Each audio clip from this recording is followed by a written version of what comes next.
There are moments in life when you realize that no one is coming to hand you the answers, no one is going to push you forward unless you decide to move. That's when something shifts deep inside, a fire ignites. You stop waiting for permission and start choosing growth. Not just when it's convenient, but every single day. Life doesn't hand you a script. It challenges you to write your own. To educate yourself not out of pressure, but from the hunger to become more than what the world expects. It's not about having all the resources, it's about having the refusal to stay the same. You don't need a classroom to evolve. You need courage. You need curiosity. You need to wake up and say, today, I become a better version of me. Every day is a blank page. Your power lies in what you choose to fill it with. Let's talk about how you can turn each of those pages into a chapter of unstoppable growth. Turn curiosity into a daily habit consumed with intention. Not just attention, learn from every conversation document.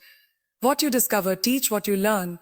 To reinforce growth, curiosity is not just a feeling, it's a force. It's the silent driver behind every breakthrough, every lesson, every moment where growth takes place. When you turn curiosity into a daily habit, you're not just seeking knowledge. You're cultivating a mindset that refuses to settle. It starts from the moment you wake up and choose to ask yourself, what can I learn today that I didn't know yesterday? That question alone can change everything.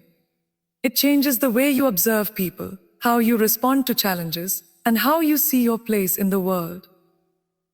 Most people walk through their day on autopilot, doing what's expected, following the routine, never once questioning the why.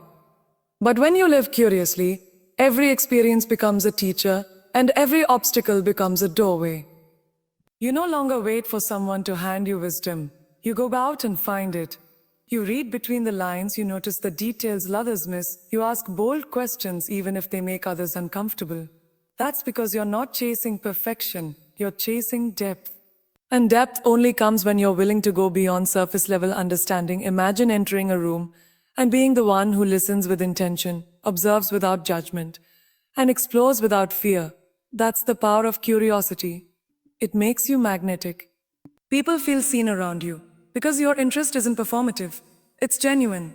You want to know what drives others, what keeps them awake at night, what lights them up inside. And in the process, you learn more than you ever could from a book. But books too become sacred tools when curiosity leads the way. You no longer read just to finish, you read to transform. One sentence can reshape your beliefs. One paragraph can shift your mindset. One story can mirror a truth you were too scared to admit. That's the beauty of being a curious learner. It's not about volume, it's about depth of impact. Even the smallest insight can leave a permanent mark if you're open enough to receive it. Curiosity teaches you that every day holds hidden gifts if you're willing to look closely. The article you skipped might have held a solution to a silent struggle.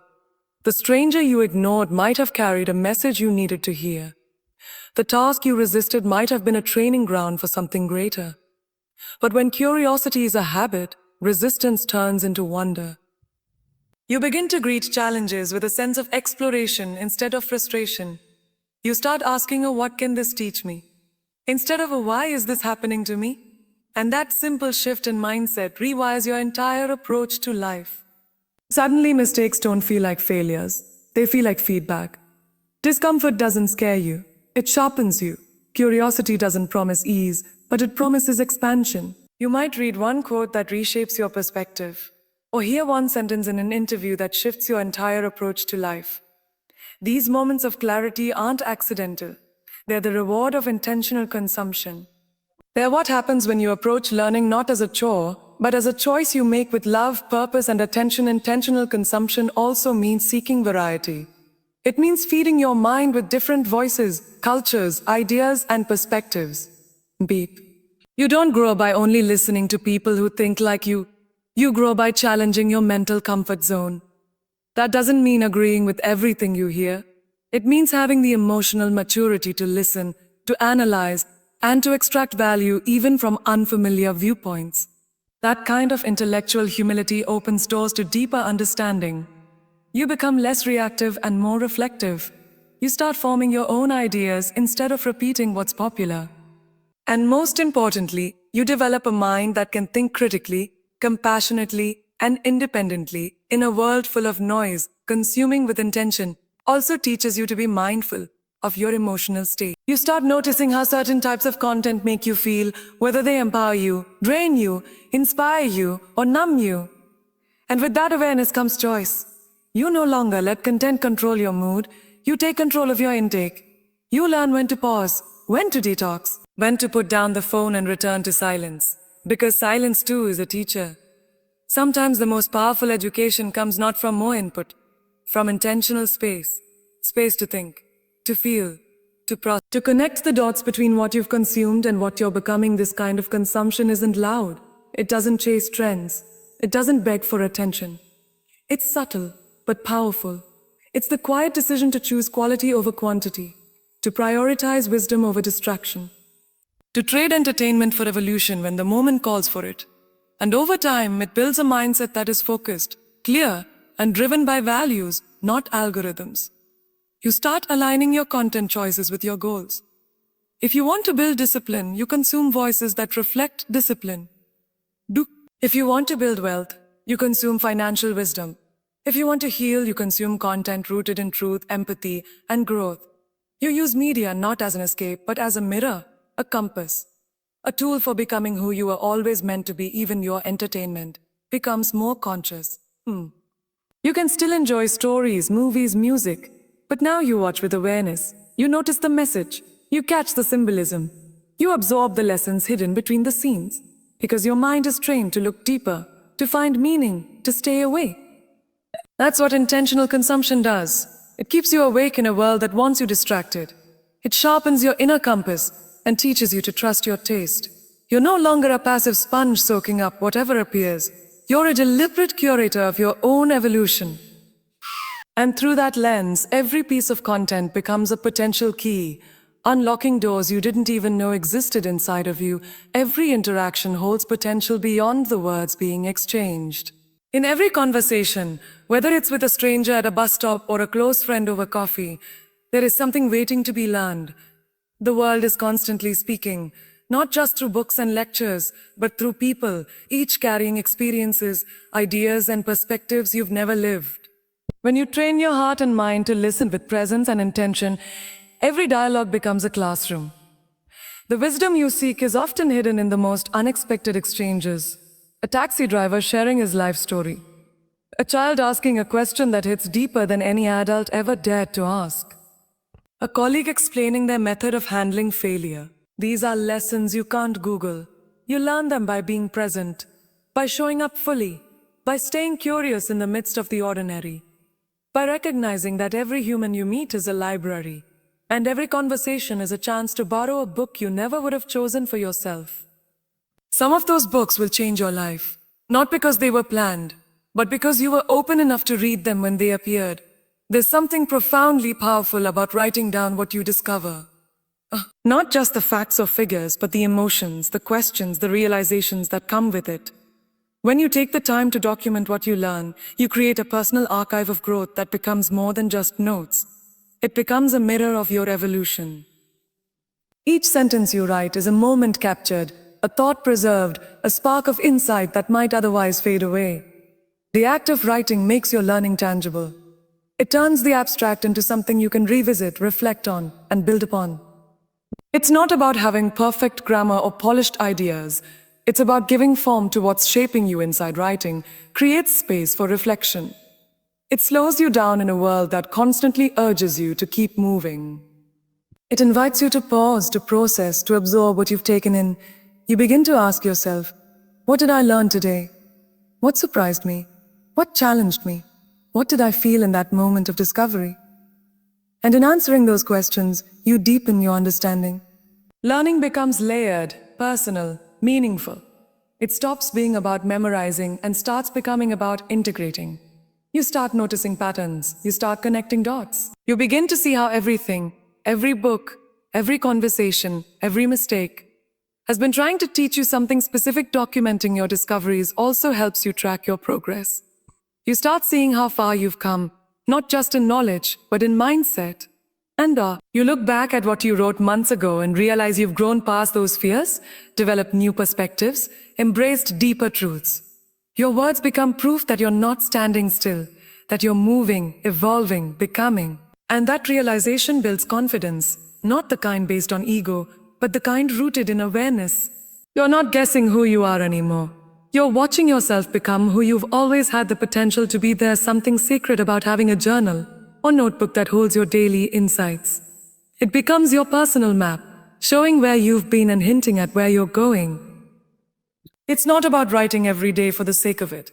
It's about writing when something stirs you, when something feels worth remembering. That might be a quote that hits you unexpectedly, a question that keeps echoing in your mind, a lesson learned the hard way.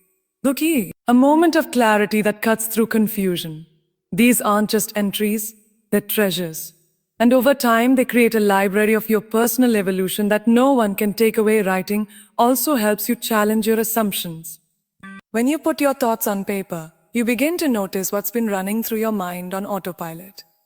You see the limiting beliefs, the outdated stories, the internal contradictions.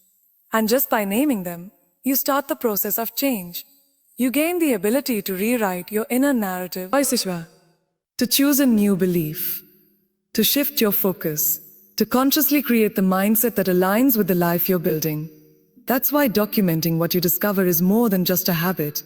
It's a form of self-liberation. It frees you from staying stuck in the same mental loops and opens up space for intentional transformation. When you write things down, you're also creating resources for your future self. There will be days when you feel lost, discouraged, or disconnected. You are connected. And in those moments, flipping back through your past notes can be a powerful reminder of who you are, what you've overcome, and what you've learned.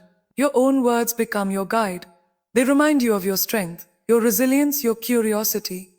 They help you reconnect with the truth that you've always had the ability to grow, even when it didn't feel like it. That kind of reminder is priceless. It doesn't come from external validation.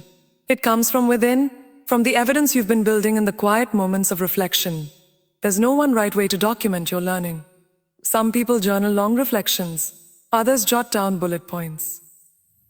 Some sketch their thoughts in diagrams or voice record them on their phones.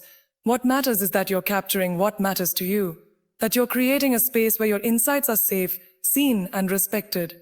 This space becomes a container for growth.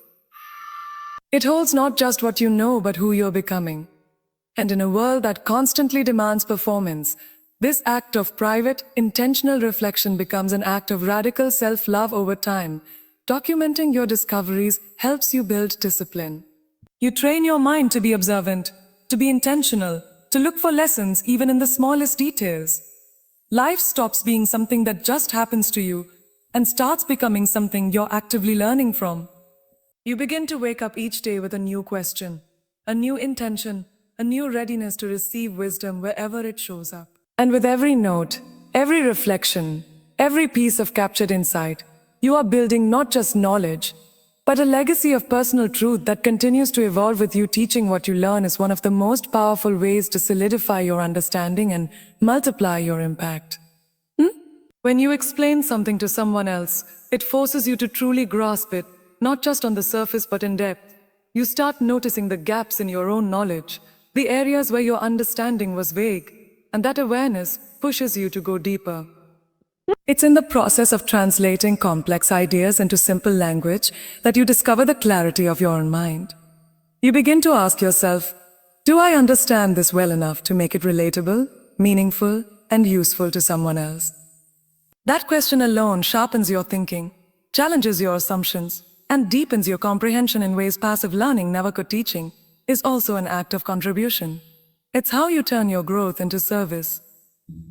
The moment you share your lessons with others, your learning becomes bigger than just you. It becomes a ripple. It travels through minds, hearts, and actions far beyond your reach. Someone hears your words and applies them to their own journey. Someone else passes it forward, transforming another life along the way. And just like that, your personal breakthrough becomes a collective uplift. That kind of purpose-driven sharing fills you with a sense of meaning that no certificate or recognition can match. You're not just learning to accumulate knowledge. You're learning to light a path for others. Every time you teach, you build confidence. Not the fake kind that comes from acting like an expert, but the real kind that comes from showing up. sharing honestly and trusting that your voice matters. You don't need to be perfect to teach. You don't need to have all the answers. What you need is the willingness to share what you know with humility, clarity, and heart. You might think what you've learned is small or obvious, but to someone else, it could be life-changing. You might think your journey is too messy or incomplete, but to someone else, it could be the exact story they need to hear to believe in their own transformation. Teaching also invites accountability.